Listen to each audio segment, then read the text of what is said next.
بسم اللہ الرحمن الرحیم۔ السلام علیکم ورحمۃ اللہ وبرکاتہ۔ محترم ناظرین، سحری میں اس غلطی کے کرنے سے روزہ نہیں ہوتا، اور مسلمانوں کی ایک بہت بڑی تعداد ایسی ہے جو اس غلطی میں مبتلا ہے، ان کو پتہ ہی نہیں ہوتا اس غلطی کے کرنے سے ان کا روزہ ہی نہیں ہوتا۔ پورا دن روزے دار کی طرح وہ گزارتے ہیں، یعنی وہ یہ تصور کرتے ہیں کہ وہ روزے کی حالت میں ہے، نہ کچھ کھاتے ہیں نہ پیتے ہیں۔ حقیقت میں سارا دن بھوکا پیاسا رہنے کے سوا انہیں کچھ بھی حاصل نہیں ہوتا، ان کا روزہ ہوتا ہی نہیں ہے۔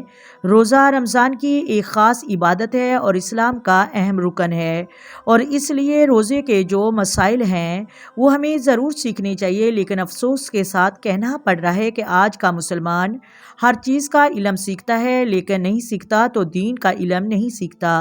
جو روز مسائل پیش آنے والے ہوتے ہیں ان کا علم بھی نہیں ہوتا۔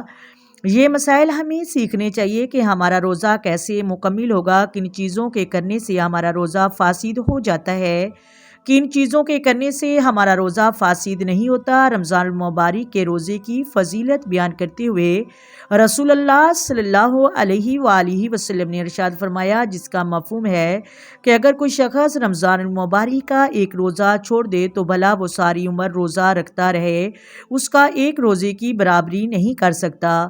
وہ روزہ اس لیے کہ مسائل ہمیں معلوم ہونے چاہیے۔ بہت سارے لوگوں کو مسائل معلوم نہیں کہ سحری کا وقت کیا ہے، یعنی بہت سارے لوگ سحری اس وقت کرتے ہیں جب وقت ختم ہو جاتا ہے، اور اس کے بعد کھائیں پئیں گے تو ان کا روزہ کیسے ہوگا۔ روزہ طلوع فجر سے لے کر غروب آفتاب تک ہر چیز سے بچنا، اور جس چیز سے شریعت نے ہمیں منع کیا ہے، مثال کے طور پر کھانا پینا، یعنی جان بوجھ کر کچھ کھا پی لیا ہے تو اس کا روزہ ٹوٹ جاتا ہے۔ اس لیے یہ سمجھنا ضروری ہے کہ سحری کا وقت کب ختم ہوتا ہے۔ کافی لوگ یہ غلطی کرتے ہیں، وہ سحری کا وقت ختم ہونے کے بعد بھی کھاتے ہیں، یعنی صبح اذان ہوتی ہے اس وقت بھی لوگ کھاتے پیتے رہتے ہیں۔ یہ یاد رکھیے گا، اذان سحری کا وقت ختم ہو جانے کے بعد ہوتی ہے، اذان طلوع فجر میں ہوتی ہے، یعنی جب سحری کا وقت ختم ہو جاتا ہے نماز فجر کا وقت شروع ہو جاتا ہے۔ تو اب اگر فجر کے وقت میں کھایا جائے تو آپ کا روزہ کیسے ہوگا؟ بہت سارے لوگ اذان کا انتظار کرتے ہیں، اذان کے دوران کچھ کھاتے پیتے رہتے ہیں۔ یہ چیزیں ایسی ہیں جن کی وجہ سے آپ کا روزہ نہیں ہوگا۔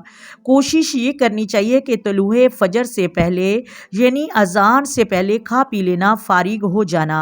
آخر میں آپ کیوں انتظار کرتے رہتے ہیں؟ اس غلطی سے آپ بچیں۔ طلوع فجر سے 5 منٹ پہلے اپنی سحری مکمل کر لیں۔ امید ہے آپ کو سمجھ آ گئی ہوگی۔ اللہ تبارک و تعالی ہمیں عمل کرنے کی توفیق عطا فرمائے۔